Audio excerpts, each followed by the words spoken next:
Recently, Autumn Beckman, Winnie Bee LV YotaSyle uploaded yet another collab, and somehow they must just have forgotten to ask me if I want to participate.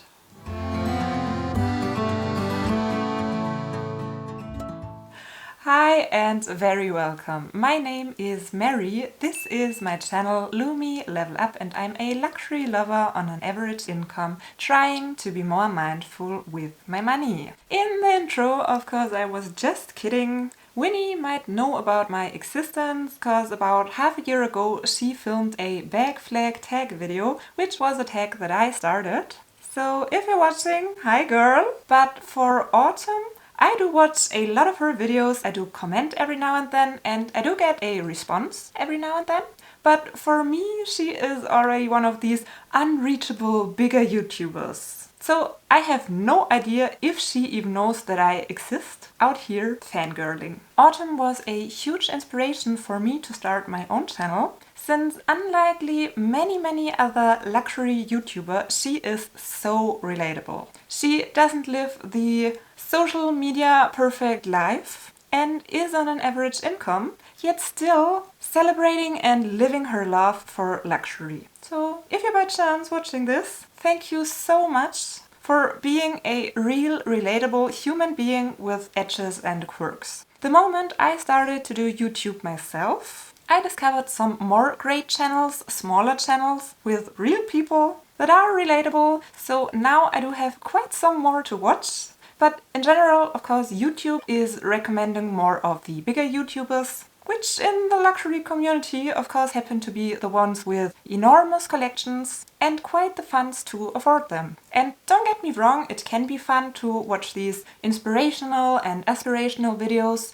and to get some information if you are searching for a particular bag. But on a daily basis, I enjoy to be not confronted with content that makes me feel like I don't own enough, I don't earn enough, I am not enough. Because I do, and I am. And so are you. The topic, how I afford luxury designer handbags and luxury in general, is indeed one that I had already written down in my little notebook of video ideas long before Autumn, Winnie and Yota came up with their collab, since it is something I'm very curious for when other regular people have huge collections.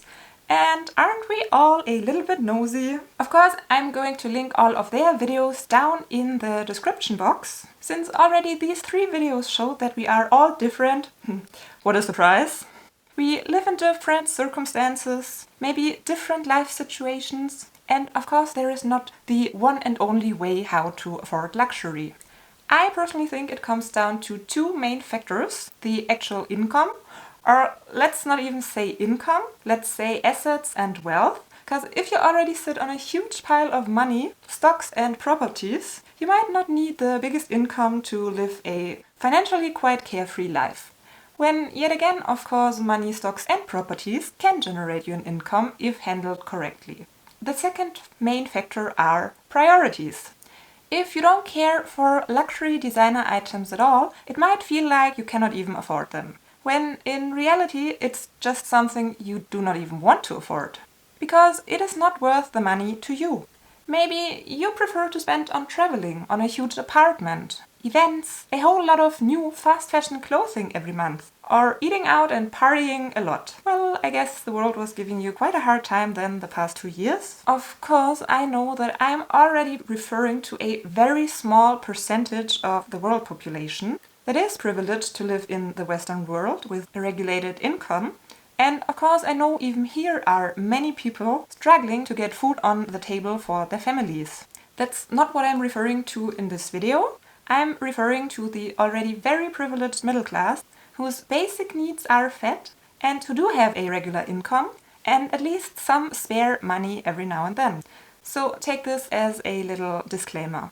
It can be a tough topic because when being into luxury, you can easily get carried away by the feeling everyone out there has so much more money to spend, a so much bigger collection than I do, earns so much more. When in reality, every one of us who has the freedom to even decide on what our next luxury purchase will be is already so blessed and privileged. Yes, even if you don't have 5 Chanel bags and 2 Birkins. I have friends and colleagues asking me every now and then, how do you afford all these luxury items? I could never. When maybe they are even earning more than I do. Just spending on different things. Or actually managing to be more mindful with their money than I am at the moment and saving more. My grandma, who is a very frugal person, always says whenever she does splurge on something, which hardly ever happens, I don't smoke, so I can treat myself to that. That little sentence really sums it up quite well for me.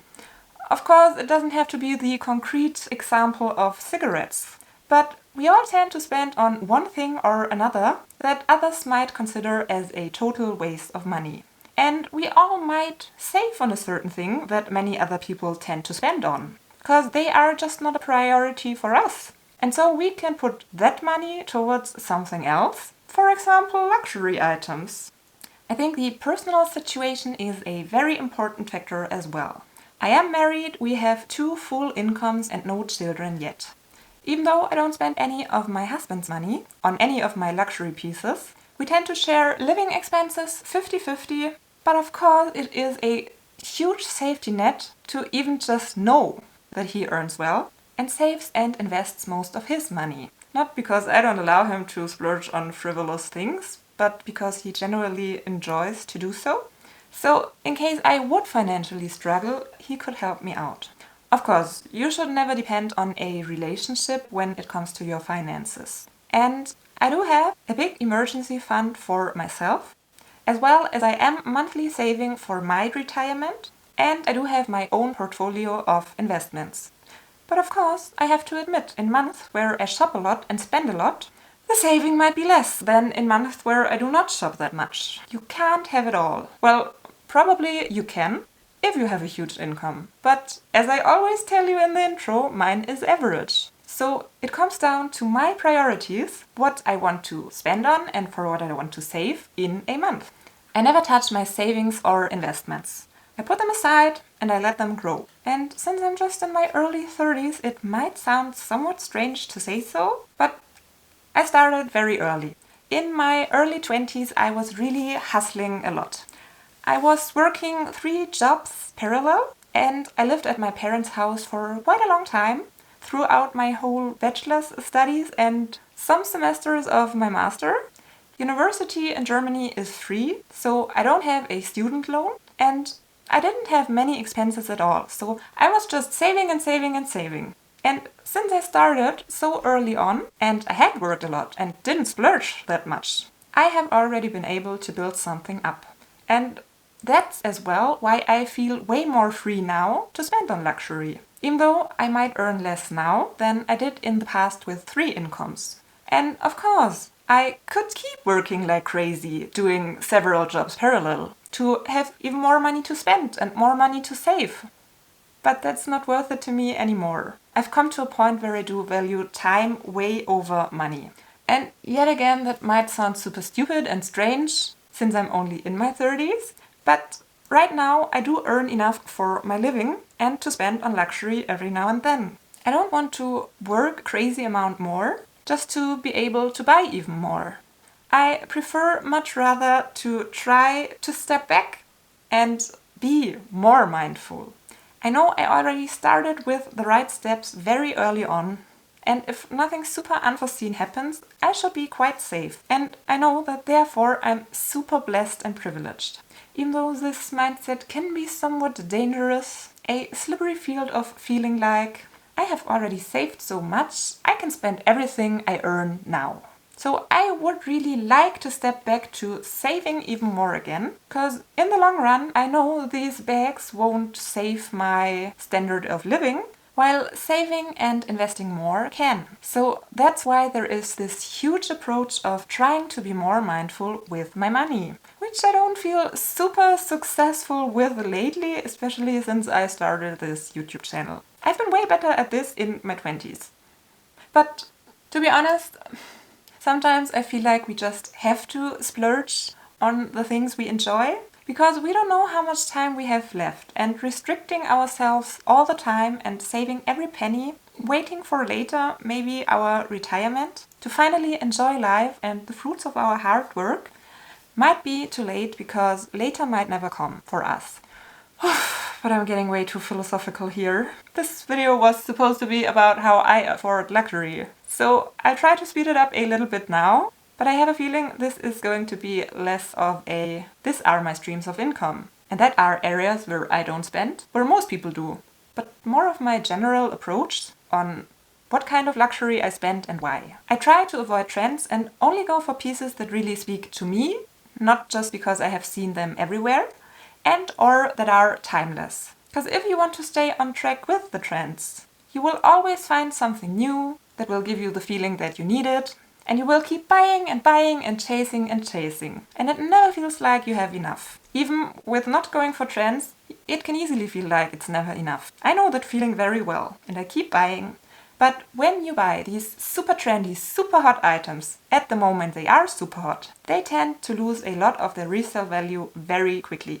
You might be able to get some of your money back if you sell them on, as long as the hype is still alive. But after it died down, you might be stuck with a piece that looks outdated, and if you yourself don't love it anymore, there is money gone to waste because it probably will be very hard to find someone else who's going to pay a good price for it. There are exceptions, of course. Hermès, Chanel, Louis Vuitton. Even though Louis Vuitton and Chanel do have super trendy items every now and then, most of their pieces, even the trendy ones, are oftentimes so close to the core design, or they have elements of it, that they can hold their resale value very well if you hold on to them for long enough. Because the prices at these design houses, they go up so much. So that you might sell a piece for more money than you have paid, because 3 years later the retail price might have gone up to about double of what you initially paid.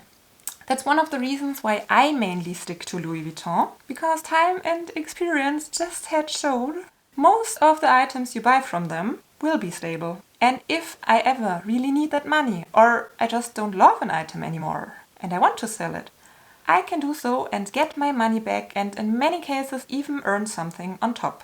I guess that works with Chanel very well, maybe even better, but the entry point to buy something from Chanel is already so much higher that I hardly ever do so. But believe it or not, when I do sell designer stuff, I hardly ever do it at a loss. I might have done a few times in the past, when I was not already that knowledgeable with all that stuff. But by now I'm quite good with predicting what is a good deal and what is worth my money, and potentially can even make me some money back the long run. So if you want to consider it that way, yes, I do sell quite some stuff every now and then as well. And of course, that's some extra money that can put towards buying new luxury items.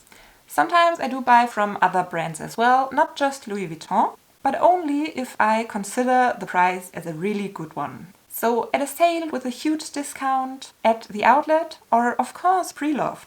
Designer brands that do go on sale and do have outlets, I never buy them full price. No matter how cute an item might be. So, of course, that's another one of my secrets, how I afford luxury. I buy a lot at great prices, reduced a lot at a fraction of the price. So it is not that much money to begin with, compared to the regular retail price, and you already have a little cushion when it comes to selling. If a bag is €1,500 retail, and you score it at an outlet sale for €500, there is a chance to get your money back even if you sell it on in a few years from now, if the design is kinda timeless and doesn't scream a particular year and looks outdated and no one wants to have it 5 years from now. If you are open for designs that are not the trendiest, hottest at the moment, you won't believe how much you can save on luxury designer items. And if you still want to ride the trend wave a little bit, maybe you're very lucky and some trends might come back, and then you have a piece in that trend for way less. Or you could flip one of the items you got at a great price for a huge profit. I once bought a Louis Vuitton belt bag for €150, because back in that day no one was interested in belt bags. And boom, of course it came back. I could have sold that piece now for, 4 times the price, but I haven't done so because I enjoy it. I know, consuming luxury like this is not for everyone. There are many that stick to the buy only what you love rule, and that would advise you to not have the resale value in mind. Especially since there are many people that do not even intend to sell their items ever. If that's what you tend to do, great for you. Enjoy your items, love them. And of course, for many, purchasing luxury items is not about scoring a great bargain, which makes a huge part of its appeal for me. But many buy these pieces because they want to have something extraordinary, because they want the full price retail experience. And they just want to enjoy the luxury items and not worry about resale value, and if they ever could make their money back. Because that just does not matter for everyone. If you spend on a vacation, you will never get your money back either. It's for the experience and the memories. So yet again, it just comes down to priorities. I can fall deeply in love with pieces that do hold the resale value, and I just can't turn off that mindset. To fall in love and purchase, I have to have peace of mind with my luxury items. I can't just splurge 3,000 euro on a very trendy Dior bag just because I love it, knowing that in 2 years from now it will only be worth half of the price. I think that might be part of where the actually wealthy luxury lovers are separated from the luxury lovers on an average income. If money is not an issue, of course you can go for the trendy pieces. And to exaggerate, of course you can buy 2 Chanel bags a month and a Hermes one every 2 months. And sprinkle in some more designer bags that are trendy whenever you feel like it. But when it comes to that amount of wealth, I'm not that much interested in hearing how they afford luxury. Because when a person is obviously that wealthy, might have a huge income themselves, or have a rich husband or family money, or wherever it might come from. If there is a lot of money coming in, it's really not that hard to spend it. It's not so much of a how I afford luxury for me then, than more of a god damn, I have all that money. I'd rather buy pretty things than having all of it sitting around. Phew, I feel like I somewhat lost track, and this was not so much what I initially planned to do. It's not as concrete as Autumn, Winnie's and Yota's videos on how they afford luxury are, but more of my general thoughts on that topic. If you enjoyed it and are curious to hear even more and get some more concrete with it, let me know in the comments and I can do a follow-up video. Thank you so much for watching. Hope to see you next time and bye!